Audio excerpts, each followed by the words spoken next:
By the time I'm through with you, you'll be able to blend in with the Harvard throwing crew. All right, let's talk about The Sympathizer right here on Decoding TV. The Sympathizer is based on Viet Thanh Nguyen's Pulitzer Prize-winning book.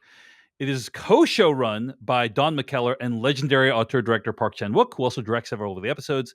It stars Robert Downey Jr. playing 4 separate roles. And Hoa Xuande plays a Vietnamese double agent who is called just the captain in the show. It doesn't have a name. There are going to be 7 episodes of The Sympathizer. The first 2 have already aired. The episode titles are Death Wish and Good Little Asian. Patrick Klepek and I have seen both the first 2 episodes. Patrick, do you think people should watch the show? I think they should. I think you should watch at least the first 2 episodes if, as we'll get into, the first didn't fully work for you, but I think the second is really interesting. And for you, for right? me, yeah, for me. And the 2 principal leads, right? Like Hoa Xuande and Robert Downey Jr. are just doing fascinating work. It's a fascinating show, is what I'll say. Yeah. I think people should watch the show. I actually think it's incredible. You know, I said it was almost Shogun level in my opinion.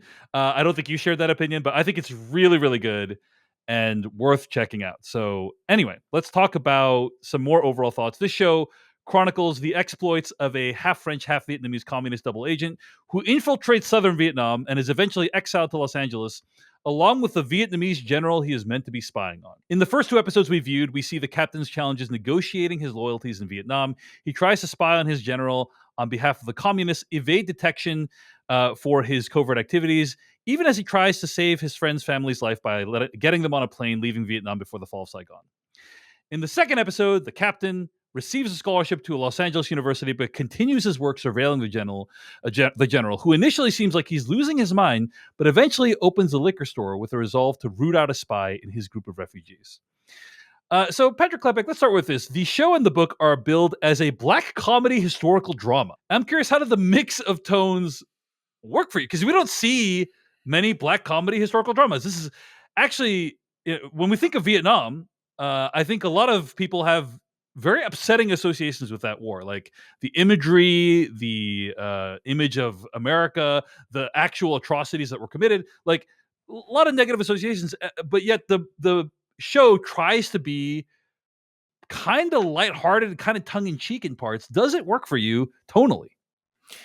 I don't think it did, or maybe I just had trouble settling in to what it was presenting to me in the first episode. I think that's was a huge part of my ambivalence coming out of episode 1. Was just it's a weird show. It's what weird.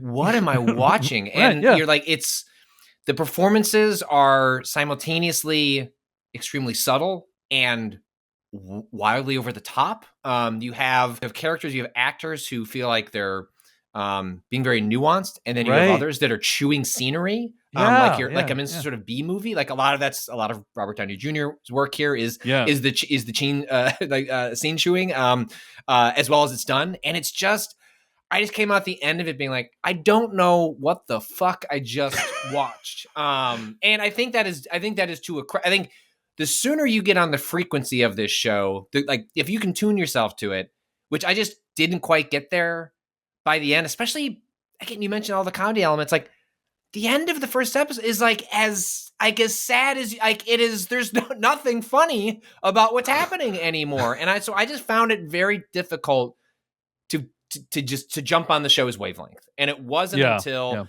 I don't know if it was just a little more time. I don't know if because the show settles down a little bit. I don't know if it was the changing to a more familiar setting in the United States. I don't know which one of those elements, how they all came together. By the time we get to the second episode, I found myself vibing with what it was presenting and able to do the tonal shifts like much more effortlessly as the viewer. So I can't speak to like if I was to sit back and rewatch that first episode again, which I've been tempted to, like would I find myself enjoying it a lot more because I sort of know what I'm in for? But I really do think it's the kind of thing that if you are iffy on that first episode because of the wild tonal shifts, which is part of what I find interesting about your reaction to it, because, you know, not to like brush with a broad stroke, but like tonal whiplashes often seem like something that don't always work with you or something that you have a lot of irritation with in a lot of different works. And so this show is doing tonal whiplash all the time. And Yes. so it just made it difficult for me to settle into it. And by the time that second episode finished, I was happy and ready to see where exactly this show was going to go next. I think one of the things I really appreciate about Park Chan-wook's work, he's the director, a co-executive producer on the show, right? Is his films often have a propulsive nature to them. Like uh, they move forward with great urgency. And what ends up happening is the audience feels like they need to catch up with him, right? You're dropped into the situation. There's a narrator. You're in this time period. You're flashing back and forth in time rapidly. Like in the first episode, it becomes less pronounced in the second episode, but it's still happening, right? And as the audience, you're just like, oh, what's happening? I need to like, I need to work. I need to keep up. And I'm barely keeping up with what's happening in the show. And I think that helps me to overlook a lot of the tonal imbalances, is because like, oh, like a person made a joke about some horrifying atrocity, like before I can even think about that and be upset about it, we're already on to the next. It's like cut to 4 months in the future. Okay, when are we, where are we now, what's the dynamic, like I feel like I'm just always trying to like figure this show out, and I don't say that in a bad way, because I think what's there is actually really rich and interesting, right? We rarely get a view of American wars from the other side. Like, this is a thing where people complained about this. I felt complicated about it. Like people were saying, oh, isn't it a loss that like Christopher Nolan's Oppenheimer didn't show any of the Japanese perspective? Obviously that was very purposeful on Nolan's part, and you can argue whether or not that is therefore a worthy POV to have. But people have been saying, why did we see it from the Japanese perspective? We never see it from the Japanese perspective. And similarly, the Vietnam War is rarely told from the Vietnamese perspective, right? Like we get kind of like the American perspective of it. But you kind of see America does all these things, and they kind of spiral out and like impact all these lives in these really unpredictable ways and often horrifying ways. And so I really appreciated about like episode 1 is like we're feeling kind of the dread and the urgency around the situation. We all know how it's going to end. Like we know it's not going to like end well for many of these characters. But we feel that dread, and we feel like the impact of America's blundering into this situation they clearly have no understanding of. So whereas episode 2, it's a completely different theme. It's like this guy navigating how he is, in his words, half Oriental, half Occidental, right? And that is kind of a proxy for him navigating the fact that he's playing multiple sides in this war. And so each episode is like really thematically rich. I feel like there's just so much to like dig into. I feel like there's so much to keep up with. So I think that's kind of why the tonal stuff works for me, is because like there's so much going on that I can't really focus on like, well, it's weird that he made this off-color joke right before he shot someone, like I can't really, I don't have time to like comprehend that. You know what I mean? Would you describe it as more of a drama or a comedy? I think it's more of a drama. I agree. But at times, I will say I have no idea. At times it feels like you can't pin that down, right? And I think that's part of the show's strength. Part of what it is like it's taking a subject, especially if you, like myself, like have a largely American POV of like how we've contextualized this war culturally, how we talk about it, to then be dropped into like this POV in the show, and it's also got yucks like happening like kind of left and right. Right. It's like this isn't how we talk about what happened over there. Like during, what I mean? It just, I think there's something very deliberate going on in playing with probably like a hugely American audience watching this show, and like their own uncomfortableness with how it is slotting the POV, the uses of humor, and that may be like, I haven't read the book, but it seems like it's hewing pretty close to those tonal shifts as well in how the book was written. That all feels very deliberate, and so I think working through those feelings and why you're feeling it, sometimes like, is this because like the filmmaking is odd, or is it because like the cultural context in which I approach this story like is creating friction in how it's depicted? And I've fallen more on the latter as being a deliberate choice for kind of the audience that might be watching it, like people like myself. And I find that really interesting and compelling, and makes me want to see where the rest of the show goes with that tension. I mean, this is kind of classic Park Chan-wook, though, right? Like, Old Boy, arguably one of the most upsetting movies ever made, also has a lot of jokes, right? This show, The Sympathizer, you can be having an interesting meditation on, oh yeah, this guy, he's torn between two worlds, and he's both, he wants to be both, like, from the east and from the west, and, like, wow, what kind of conflicts must this person be going through all the time, and then And then there's a squid that scene. and that meditation is then immediately followed by that guy fucking a squid. Oh my god.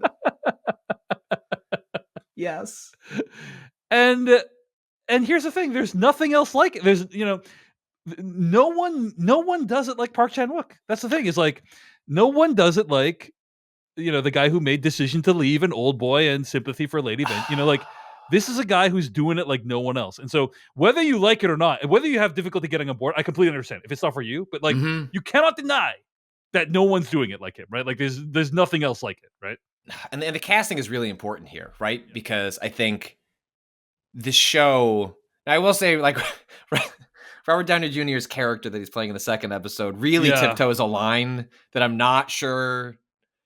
I don't It's know. like, Maybe it's this- like borderline maybe this is camp. white- It's like borderline camp, right? Like, it's yeah, I don't know. Like, the whole time, I'm like, am I supposed to be as a white person? Should I be laughing at this? And I don't know what the show wants me to do sometimes. But I will, like, to the show's credit, like, it's the actors it's picked for all of its different roles. Like, I mean, the main actor in particular is doing absolutely incredible work to jump Yeah. between these. Like, I just think anything less than just S tier acting, like, so much of this work, like, just does not.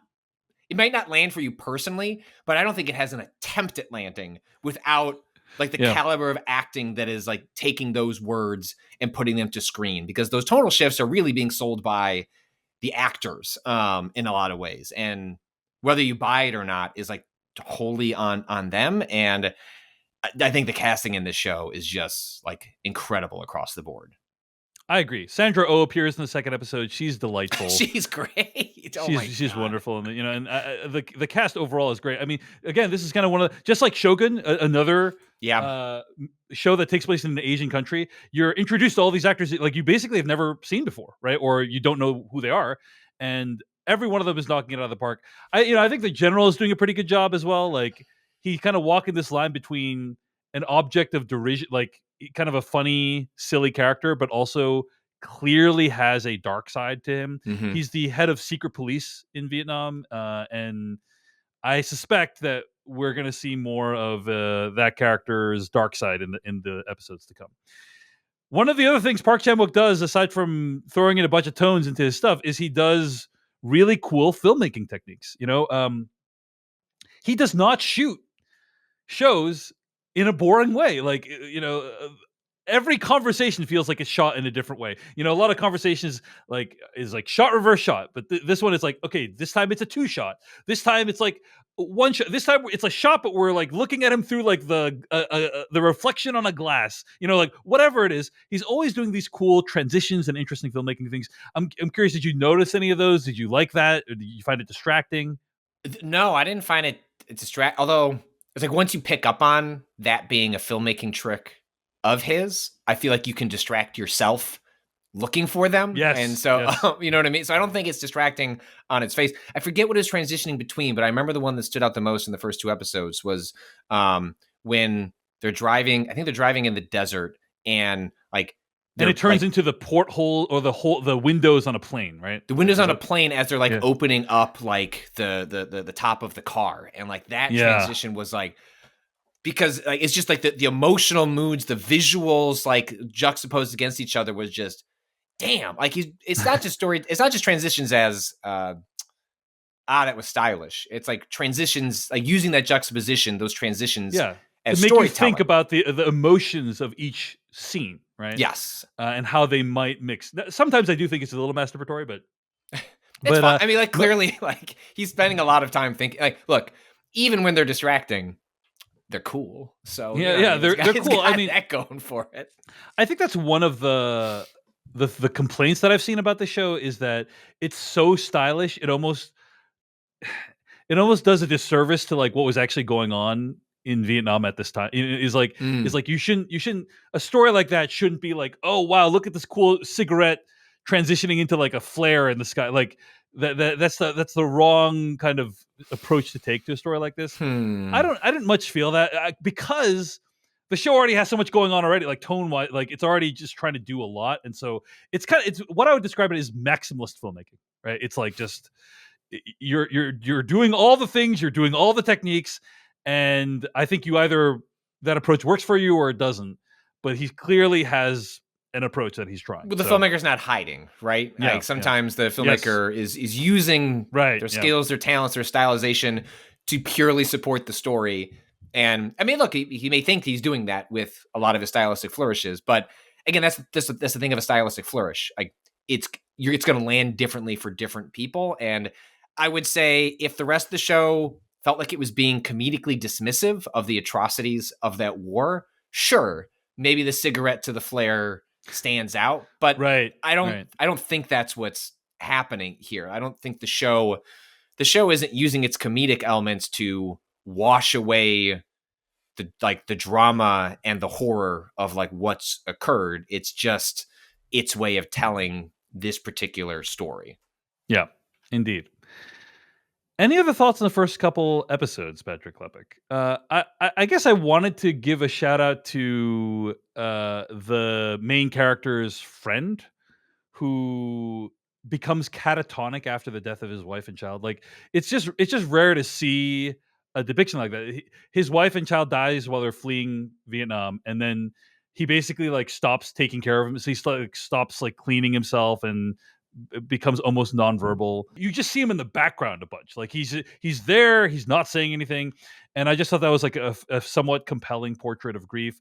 I also think like the general is like really interesting because what do you do when your entire life has been dedicated to kind of fighting against this other side, and then you are then transported into a different country where you no longer have that rule, or no longer have that role. You kind of try to still live in that role, even in your new context, even though it might lead you into a terrible place, which, who knows what's going to happen there. So those are some of the storylines that I thought were pretty compelling. Anything else you want to mention, Patrick Klepek? How many characters do we know how many characters Robert Downey Jr. is playing across Four characters? Four characters. Okay. Yeah. I am fascinated to see how the rest of that. So far, he's played two. like a CIA guy, and then Professor Hammer, who's like an Oriental Studies professor at this university. Yeah, it's a fascinating trick of the show. I don't find it overly distracting, which was my worry when I had read about one of the ways this show is going to try and distinguish itself is Robert Downey Jr. is playing a bunch of different characters, which feels that's the kind of choice that I wonder, on its face, could that be distracting from the story that it's trying to tell? I haven't found that to be the case yet, but I'm curious to see how it continues to deploy him throughout the rest of the season and the roles that it assigns him. I found it pretty distracting. I'm not gonna lie. I didn't love it. I didn't love it, but I also appreciate this is one of the most famous humans on the planet. He just won an Oscar, and obviously has been Iron Man. Like everyone knows him as Iron Man, and he's really trying something different. And it is, in my opinion, too different. Like I did not. It's distracting, but I admire that he's trying something. And many actors in his situation, they wouldn't need to do. He never needs to work again in his life. Like he can just coast off of his goodwill. But he's going out there and doing stuff, and I support it, even though it didn't work for me. Wow. Didn't work for me. Wow, put it on the back of the Blu-ray. Yeah. Just the praise from David Chen for Robert Downey Jr.'s performance in The Sympathizer. Hey everyone, David Chen here. Thank you so much for watching that video from Decoding TV. If you want to get an audio version of the show, all you got to do is go to podcast.decodingtv.com. And if you want to support what we do, get ad-free episodes of the podcast and also bonus episodes of the podcast, go to decodingtv.com and become a paid member. Of course, you can also like and subscribe for more. We appreciate it. Thanks. See you later.